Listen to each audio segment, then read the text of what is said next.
Hello friends, welcome back to my channel. ఈరోజు మనం ఈ వీడియోలో 2025వ సంవత్సరంలో మొట్టమొదటిసారిగా ఏర్పడుతున్నటువంటి చంద్రగ్రహణం కేతుగ్రస్త సంపూర్ణ చంద్రగ్రహణంగా ఏర్పడనుంది. ప్రెగ్నెంట్ లేడీస్ ఎటువంటి జాగ్రత్తలు తీసుకోవాలి, ఎటువంటి నియమాలు పాటించాలి, ఆ సమయంలో ఏమి చేయాలి, ఒకవేళ బయటికి వెళ్ళాల్సి వస్తే ఏం చేయాలి, ముఖ్యంగా గ్రహణం ఉన్నటువంటి ప్రాంతాల్లో ప్రెగ్నెంట్ లేడీస్ ఏం చేయాలి, ఈ వీడియోలో చూద్దాము ఫ్రెండ్స్. సాధారణంగా మనకి సంవత్సరంలో 2 చంద్రగ్రహణాలు, 2 సూర్యగ్రహణాలు, పౌర్ణమి రోజున చంద్రగ్రహణం, అమావాస్య రోజున సూర్యగ్రహణం ఏర్పడుతూ ఉంటాయి. ఈ గ్రహణాలు ఉన్న ఏ ప్రాంతాల్లో కనిపిస్తాయో ఆ ప్రాంతాల్లో ప్రెగ్నెంట్ లేడీస్ తప్పకుండా పాటించాలి. చిన్న చిన్న జాగ్రత్తలు పాటిస్తే తల్లికి బిడ్డకి కూడా మంచిది. ప్రతి ఒక్క ప్రెగ్నెంట్ లేడీ కూడా గర్భం వచ్చిన దగ్గర నుంచి 9 నెలల వరకు కూడా నడవడం దగ్గర నుంచి ఫుడ్ విషయంలో ప్రతి ఒక్క విషయంలో కూడా చాలా జాగ్రత్తలు తీసుకుంటూ ఉంటారు. ఆ భగవంతుడు స్త్రీకి ఇచ్చిన గొప్ప వరము బిడ్డకు జన్మనివ్వడము. జాగ్రత్తలు తీసుకునే మనము ఈ గ్రహణం ఉన్న ఆ కొంచెం సమయంలో జాగ్రత్తలు పాటిస్తే బిడ్డకి మనకి మంచిది కదండి. గ్రహణ సమయంలో ఈ నియమాలు పాటించాలని మన పెద్దవారు పెట్టిన సాంప్రదాయం, ఆచారం. మన పెద్దవారు ఏది చేసినా కూడా అది మన మంచి కోసమే. ఒకప్పుడు అంటే గ్రహణం అంటే అందరూ భయపడేవారండి. ఇప్పుడు అందరూ కూడా వీక్షిస్తున్నారు. కానీ గర్భవతులు మాత్రం ఆ కొంచెం టైంలో చిన్న చిన్న జాగ్రత్తలు పాటిస్తే మంచిది. గ్రహణ సమయంలో వచ్చేటటువంటి రేడియేషన్స్ వల్ల తల్లికి బిడ్డకి కూడా ప్రమాదం అని పూర్వకాలం నుంచి చిన్న చిన్న జాగ్రత్తలు చెబుతూ ఉంటారు. ఆ జాగ్రత్తలు ఏమిటో చూద్దాము. మనకి చంద్రగ్రహణమైన సూర్యగ్రహణమైనా పాటించాలి. ముఖ్యంగా మనకి ప్రాంతాల్లో అయితే గ్రహణం ఉంటుందో అక్కడ వారు మాత్రం తప్పకుండా అయితే పాటించాలి. ఇంకా చంద్రగ్రహణం కన్నా సూర్యగ్రహణంకి రేడియేషన్స్ కూడా ఎక్కువగా ఉంటాయి. గ్రహణ ప్రభావము మనిషి మీద, ఆత్మ మీద, మనసు మీద తీవ్ర ప్రభావం ఉంటుందని, అందుకే ఆ సమయంలో మనము జపాలు చేస్తే 1,000,000 రెట్ల ఫలితాలు కలుగుతాయి. ఏమిటి అంటే గరిక, దర్భ, తులసి ఇలా ఏది దొరికినా మంచిదండి. ముఖ్యంగా దర్భ దొరికితే మంచిది. ఆలయాల్లో కానీ ఇప్పుడైతే ఆన్లైన్లో కూడా దొరుకుతున్నాయి అండి. అవి తీసుకొచ్చుకొని గ్రహణానికి ముందే మనము తినే పదార్థాల మీద, ఏమన్నా మిగిలి ఉన్న పదార్థాల మీద, పచ్చళ్ళు, పిండిలు ఫ్రిడ్జ్లో ఇలా ప్రతి దేవుడి పూజా రూమ్లో అలా ప్రతి ఒక్క దగ్గర కూడా మనము ఈ గరిక కానీ, దర్భ కానీ, తులసి కానీ ఏవి దొరికినా కూడా పెట్టుకోవాలి. ఎందుకంటే అవన్నీ కూడా పాడవకుండా ఉండడానికి, గ్రహణ ప్రభావం వల్ల అన్నమాట, పాడవకుండా ఉండడానికి పెట్టుకుంటాము. అలా పెట్టుకున్నటువంటి ఇవి గరిక కానీ, దర్భ కానీ, తులసి కానీ గ్రహణం అయిన తర్వాత, స్నానం అయిన తర్వాత అన్నీ కూడా తీసి పడవేయాలి. పట్టు విడుపు స్నానము అంటే, పట్టు స్నానం అంటే గ్రహణానికి ముందే మనము చేయాలండి. విడుపు స్నానము అంటే గ్రహణం అయిన తర్వాత చేయాలి. తల స్నానం చేస్తే మంచిది. ఎందువల్ల అంటే గ్రహణ ప్రభావం వల్ల ఉన్నా కూడా అవి మన మీద పోతాయని చెబుతారు. అందుకే పట్టు విడుపు స్నానాలు అని అంటారనమాట. ప్రత్యక్షంగా కానీ పరోక్షంగా కానీ గ్రహణం అనేది మాత్రం గర్భవతులు చూడకూడదండి. ఇంట్లో ఉండి ఒక రూమ్లో చక్కగా కర్టెన్స్ అన్నీ వేసుకొని కిరణాలు పడుకోకుండా చూసుకోవాలి. ఎందుకంటే ఆ రేడియేషన్స్ ప్రమాదం కాబట్టి తప్పకుండా అన్నీ క్లోజ్ చేసేసుకొని ఉండాలి ఇంట్లో. పూర్వకాలంలో అయితే గ్రహణం మొదలవుతుందన్న 1-2 గంటల ముందు నుంచే ఒక రూమ్లో పెట్టి, అప్పట్లో ఇవన్నీ ఉండవు కదండి సదుపాయాలు, అన్నీ క్లోజ్ చేసి లోపలే ఉంచేవారు. ఇప్పుడు చక్కగా అన్ని వస్తువులు ఇంట్లోనే ఉంటున్నాయి. చక్కగా ఇంట్లో కర్టెన్స్ వేసుకొని శుభ్రంగా ఉంటే బాగుంటుంది. పదునైన వస్తువులకి దూరంగా ఉండాలి. కట్ చేయడం, కత్తిరించడం, గుండు సూదులు, పిన్నీసులు ఇలాంటివన్నీ కూడా ఆ టైంలో యూజ్ చేయకూడదండి. ఎందుకు అనంటే పుట్టే పిల్లలకి పెదవులు చీలి పుడతారని చెబుతారనమాట. పెదవులు చీలికగా వస్తాయి.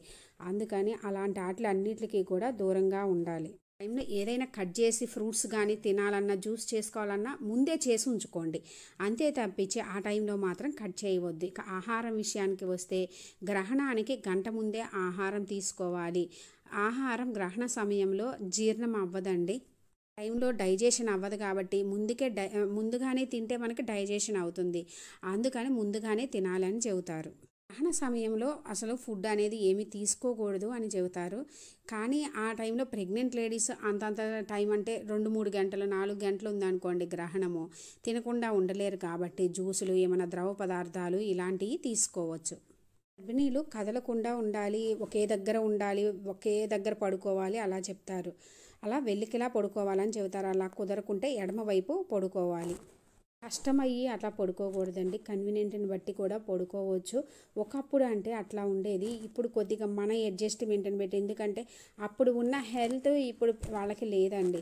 కాబట్టి కుదిరినంత వరకు వెల్లికలా పడుకోండి. కుదరకపోతే ఎడమ వైపు పడుకోండి. అలా కూడా కుదరదనుకున్న వాళ్ళు మీ దాన్ని బట్టి పడుకోవచ్చు. అంత భయపడనవసరం లేదు. అయితే రూమ్‌లో ఉన్నప్పుడు ఒక్కరే కాకుండా ఎవరినైనా కానీ తోడు ఉంచుకోవాలి. ఎందుకు అనంటే మనకి ప్రెగ్నెంట్ టైంలో ఎవరు లేకుండా రూమ్‌లో ఉంటే కష్టం కదండీ! పక్కన ఎవరన్నా ఉండాలి. ఆ టైంలో మనము నిద్రపోవడం కుదిరితే నిద్రపోవచ్చండి. అంత స్ట్రిక్ట్ అక్కర్లేదు.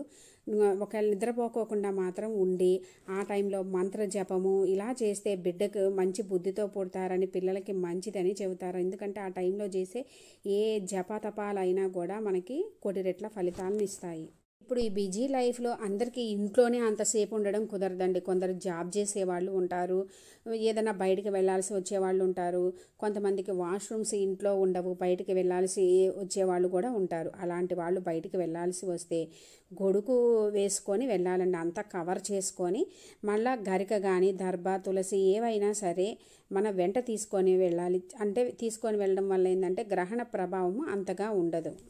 ఇంకా ముఖ్యంగా ఆ టైంలో రెస్ట్ తీసుకోమంటారు కదండి. రెస్ట్ తీసుకోమన్నారు కదా అని చెప్పేసి ఫోన్లు వాడడము లేదంటే ల్యాప్టాప్లు దగ్గర పెట్టుకోవడం చేయకూడదు. అలా చేస్తే ఆ గ్రహణ టైంలో వాటిల్లో రేడియేషన్స్ ఇంకా ఎక్కువగా ఉంటాయి. అప్పుడు ఆ రేడియేషన్స్ మనకి కానీ బిడ్డకి కానీ మంచిది కాబట్టి ఆ టైంలో అలా చేయకోకుండా ఏమన్నా వినడము బుక్స్ చదువుకోవడము అలాంటివి చేస్తే మంచిది. ఒకవేళ అంతా మేము చదువుకోలేము అలా అనుకుంటే చక్కగా మంచి ఏమన్నా పెట్టుకొని వినండి. ఇంకా మంచిది భగవద్గీత అలా మీకు నచ్చిన దేవుడు సాంగ్స్ కానీ ఏమన్నా పెట్టుకొని వినండి. అందాలోలికే ముద్దులోలికే బిడ్డకు జన్మనివ్వాలి అంటే ఈ చిన్న చిన్న జాగ్రత్తలు పాటించాలి కదండి. గ్రహణం అయిన తర్వాత ఇంటిని పూజ గదిని కూడా క్లీన్ చేసుకోవాలి. అంతా మనము క్లీన్ చేయలేము అనుకుంటారు కదండి ప్రెగ్నెంట్ లేడీస్. ఆ టైంలో ఎవరు తోడలేరు అనుకోండి, అంతా వాళ్ళే చేసుకోలేరు అనుకోండి, చక్కగా గంగా జలం కానీ పసుపు నీళ్ళు కానీ ఇల్లంతా జల్లుకోవాలి. గ్రహణం అయిన తర్వాత మాత్రమే ఈ శుద్ధి అనేది చేసుకోవాలి. ఆ తర్వాత చక్కగా విడుపు స్నానం చేసి మనము పెట్టుకున్న గరిక ఈ దర్భలు ఇవి తులసి కానీ తీసేసి చక్కగా వంట చేసుకొని తినాలి. ముందుగా వండుకున్న ఫుడ్ని తినకూడదు. ఒకవేళ అలా ఏమన్నా ఉంటే చక్కగా పైన ఇవి వేసుకొని ఆ తర్వాత గరిక అలాంటివి వేసుకొని తర్వాత తినాలి. గ్రహణ నియమాలు అనేవి ఎప్పటి నుంచి ఎప్పటి వరకు పాటించాలి అనుకుంటారు. మనకి ప్రెగ్నెన్సీ అని తెలిసినప్పటి నుంచి డెలివరీ అయ్యే వరకు కూడా ఈ గ్రహణ నియమాలు అనేవి తప్పకుండా పాటించాలండి. గ్రహణం ఉన్న ప్రాంతాల్లో ప్రెగ్నెంట్ లేడీస్ అయితే తప్పకుండా ఈ నియమాలు పాటించాలి. గ్రహణం లేని ప్రాంతాల్లో ప్రెగ్నెంట్ లేడీస్ అయినా కానీ ఏమి చేయకుండా ఆ టైం కొంచెం సమయమే కదండి, బయటికి వెళ్లకుండా కర్టెన్స్ అన్నీ క్లోజ్ చేసుకొని ఇంట్లో ఉంటే మంచిది. ఇంట్లో ఉండి ఇంట్లో నార్మల్గా చేసుకునే పనులు పడుకోవడం, కత్తిరించుకోవడం, వండుకోవడం అన్నీ చేసుకోవచ్చండి. కాకపోతే ఇంట్లో నుంచి బయటికి వెళ్లకుండా ఉంటే మంచిది. ఆ కొంచెంసేపు వెళ్లకుండా ఉంటే ఏమి కాదు కదండి, మనకే మంచిది కదా. తెలిసింది కదా ఫ్రెండ్స్, ప్రెగ్నెంట్ లేడీస్ గ్రహణ సమయంలో ఎటువంటి జాగ్రత్తలు నియమాలు పాటించాలని. మీకు ఇంకా ఏమైనా డౌట్స్ ఉంటే కామెంట్ సెక్షన్లో అడగండి, రిప్లై ఇస్తాను. ఈ గ్రహణం ఎప్పుడు వస్తుంది, పట్టు విడుపు సమయాలు ఇవన్నీ కూడా క్లియర్గా నేను అప్లోడ్ చేసిన వీడియో ఉంది ఫ్రెండ్స్. మీకు ఇంట్రెస్ట్ ఉంటే విజిట్ చేయండి. గ్రహణ సమయంలో ప్రెగ్నెంట్ లేడీస్ చిన్న చిన్న జాగ్రత్తలు నియమాలు పాటిస్తూ అందాలు ముద్దులొలికే బిడ్డకు జన్మనివ్వాలని కోరుకుంటూ థ్యాంక్స్ ఫర్ వాచింగ్.